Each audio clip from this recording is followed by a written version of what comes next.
9 సంవత్సరాల నుంచి ఉన్నామండి. మాకు ఉండడానికి కూడా ఇల్లు లేదు. రెంట్ మరి ఇప్పటికి 15 నెలలు అద్దె కట్టాలి. కట్టలేదు. కాకపోతే వాళ్ళ మంచితనం వల్ల మాకు ఇలా జరగడం వల్ల వాళ్ళు ఊరుకున్నారండి.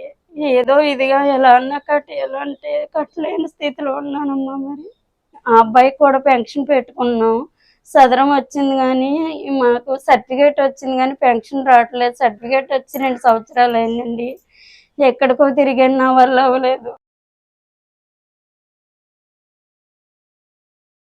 నేను సంవత్సరం 2 నెలల నుంచి ఇంటద్దె కట్టలేదు. కరెంటు బిల్లు కట్టలేదు.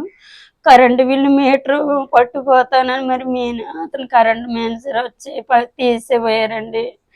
ఒక అమ్మ దగ్గర వడ్డీకి తెచ్చి రూ. 5,000 వారపు వడ్డీకి తెచ్చి 5,000 కట్టి మరి కరెంట్ అయితే ఉండించుకోవాలి గానీ ఇంటద్దె కట్టలేము. దయచేసి నా వీడియో చూసి నా కుటుంబానికి సహాయం చేస్తారని మనస్ఫూర్తిగా కోరుకుంటున్నాను. మా అబ్బాయికి, ఆయన గారికి ఎవరిలో ఒక్కరికన్నా కనీసం పెన్షన్ రావాలని కోరుకుంటున్నానండి.